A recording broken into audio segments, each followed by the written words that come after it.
महिला होस्ट इतनी घबरा गई थी कि वो बार बार उसे रोके जा रही थी ताकि बातचीत जारी रहे। उसकी आंखों में बेचैनी साफ दिख रही थी। शुक्र है कि उन दोनों ने उस आदमी का ध्यान अपनी तरफ नहीं खींचा। लेकिन जब वे दोनों आपस में उलझे तभी अचानक वह आदमी आ गया।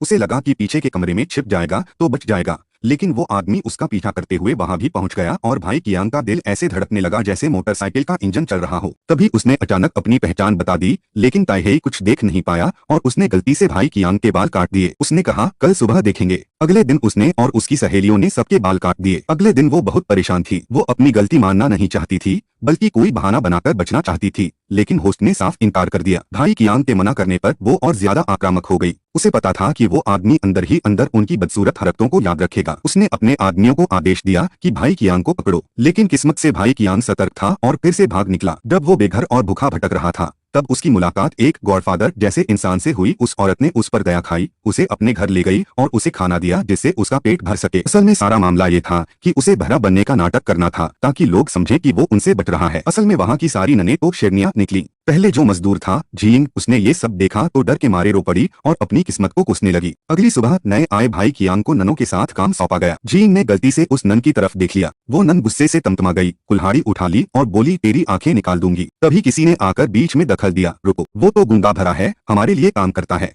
फादर टोमासो ने उसे रखा है। ये सुनते ही नन ने कुल्हाड़ी फेंक दी। फिर भी भाई कियांग इतना डर गया था कि उसने सोचा अगर वो बोले तो अपने ही दांत तोड़कर निकल जाएगा। लेकिन इस झगड़े के बाद उसकी ओर सबका ध्यान चला गया। एक दिन जब वो जमीन खोद रहा था, कोई आदमी आया और बोला, मैं तेरी मदद करना चाहता हूँ। मगर जैसे जैसे वो पास आया दोनों में झगड़ा शुरू हो गया। यह चलन नया है, प्लीज इसे लाइक और सब्सक्राइब करके जरूर जाएं, मैं आपका बहुत आभारी रहूंगा। अगर उस वक्त चर्च की घंटी न बजी होती तो शायद दोनों एक दूसरे को मार डालते। सुबह की घंटी बजते ही गूंगा भरा आदमी आंखें मिचमिचाता हुआ भाग निकला। उसी पल उसे लगा कि अब जीत उसी की होगी। उसने अपने साथियों से कहा कि उस जगह से दवा ले आओ और मेरी आंखों में डाल दो। उसने अपनी उंगली भी चुभो दी ताकि खून निकल सके, जिससे उसकी आंखों की लाली और बढ़ जाए। ये सब किसी इलाज के लिए नहीं बल्कि इसलिए किया गया था ताकि भाई कियांग को अपने वश में किया जा सके। जब गूंगे आदमी ने अपना काम पूरा कर लिया तो वहां मौजूद दूसरे ने भी चोरी छिपे उसकी नकल करने की कोशिश की। वो धीरे धीरे कमरे से बाहर निकला, तभी उसे किसी के आने की आहट सुनाई दी। तीसरा शख्स कोने में छिपा हुआ था, लेकिन सामने जो आया वो कोई और नहीं बल्कि बड़ा बत्तख निकला। असल में वो उसका दूसरा भाई था, गर्म मिजाज वाला दूसरा भाई। वो आया और बोला, अब तो तेरा काम तमाम है।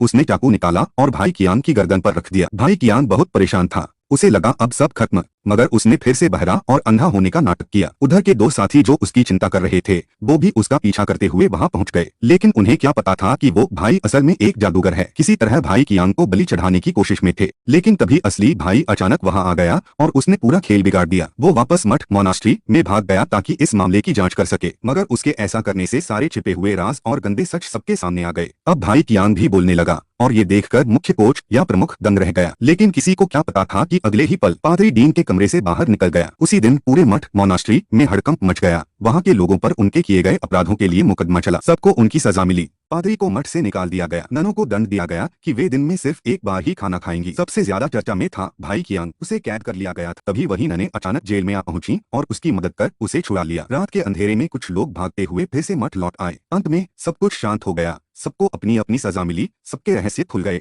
और आखिरकार हर कोई अपने अपने तरीके से सुखी जीवन जीने लगा।